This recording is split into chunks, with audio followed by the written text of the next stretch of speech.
You can buy more weights, I said, a bit too enthusiastically, making him suspicious right off the bat. He looked up at me from the middle of a push-up. You think I'm lazy, don't you? No, I lied. Yeah, you do. You think I'm lazy, he said, breathing tight as he pushed off the floor. I said no. Yeah, you do. He forced air into his lungs, then got up miserably, wiping his hands. But that's all right, little boy. If you think I'm lazy, everybody else does. He started picking at a sliver in his palm. I'm not really lazy, you know. I've been working off and on. He greedily bit the sliver, moving his elbow up and down like a bird's wing. If Mom wants me to go, he said finally, I'll go. If that's what she wants. But I'm telling you right now, if it gets hot, I'm quitting. Miracles don't wait for doubters, so the next morning I asked my dad if we could borrow his car, a Plymouth which Nardo could drive despite the tricky gear shift. Dad was pretty cheery about me getting Nardo out of hibernation. He gave us some paint cans for the chili peppers and practically put a Christmas ribbon on the large brimmed hats from Mexico he'd bought years ago. The headbands were already dark with sweat and the straw furry with dust. But they'd protect us from the sun. When we arrived at the chili field, the wind through the window was warm on our shirt sleeves.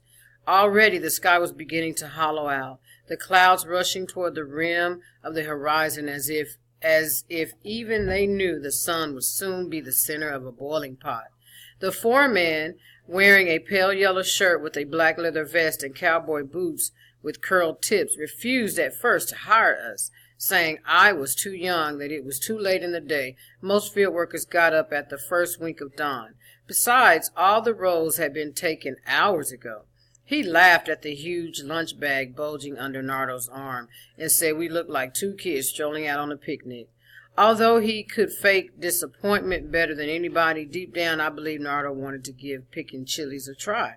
But a good excuse was a good excuse, and any excuse was better than quitting. So he hurriedly threw his can into the car trunk and made a stagey flourish with his hand before opening the side door. Seeing him so spunky, I thought it nothing less than torture when the foreman said that, fortunately for us, there was a scrawny row next to the road no one wanted. The foreman must have thought it a big joke giving us that row. He chuckled and called us over with a sneaky offer of his arm, as if to share a secret. Vamos, muchachos, aquí es un circo muy bueno que pueden pescar, he said, gesturing down at some limp branches leaning away from the road as if trying to lift their roots and hustle away from the passing traffic. The leaves were sparse and shriveled, dying for air, and they had a coat of white pesticide dust and exhaust fumes so thick you could smear your hands on the leaves and rub fingerprints with them. My brother shrugged, his luck gone. There was not much else he could do. The foreman hung out around a bit to make sure we knew which peppers to pick and which to leave for the next growing, not that it mattered in that row. We'd been picking about 2 hours when the sun began scalding the backs of our hands, leaving a pocket of heat crawling like a small animal inside our shirts. My fingers were so rubbery as old carrots, and it seemed forever before the peppers rose to the center of my can. Nardo topped his can before I did, patted the chilies down, and lifted it over his shoulder, his rock of an arm solid against his cheek. I'm going to get my money and buy me a soda, he said, and strode off toward the weighing area. Carefully swishing his legs between the plants, I limped behind him, straining with my half-filled can of lungless chili peppers. The weighing area wasn't anything special, just a tripod with a scale hook hanging from the center. People brought their cans and sagging burlap sacks and formed a line. After the scale pointer flipped and settled, heaving with the sack's weight, the peppers were dumped onto a wooden table bed. Tiny slits between the boards let the mixed-in dirt and leaves sift through. There was a line of older women and young girls with handkerchiefs across their faces. They stood along the sides like train robbers in cowboy movies, cleaning the leaves and clods of dirt. pushing the peppers down through a chute. When the sack at the end bloated, one of the foremen unhooked it from the nails and sewed the opening. Then he stacked it on a pile near a waiting truck whose driver lay asleep in the cab with boots sticking out of the blurry currents of air. Standing near the table bed, my eyes flared and nose dribbled a mustache of watery snot. The dried leaves and the angry scent of freshly broken peppers was like being swarmed by bees. No matter how hard I tried to keep my breath even, I kept coughing and choking like I had a crushed ball of sandpaper stuffed in my throat. I wondered how the women were able to stand it, even with the handkerchiefs. The only good thing about the weighing area was that they paid right after announcing your load. This lured workers from Mexico needing quick cash for rent or emergency food, and people like me who had important baseball mitts to buy. It also brought business to a burrito truck behind the scales owned by the labor contractor. It sold everything from chicken tacos, chili beans, and egg burritos to snow cones and fudge bars. The prices, though, made Nardo complain real loud. "You know how much I pay for this?" he exclaimed, when out of earshot of the foreman. 85 cents. 85 cents for a damn soda. And to top it off, it's one of those cheap jobs with no fizzle or nothing. We picked steadily on, but by noon both Nardo and I were burned out, with our tongues flagging in the heat and a good sprint away from the nearest picker.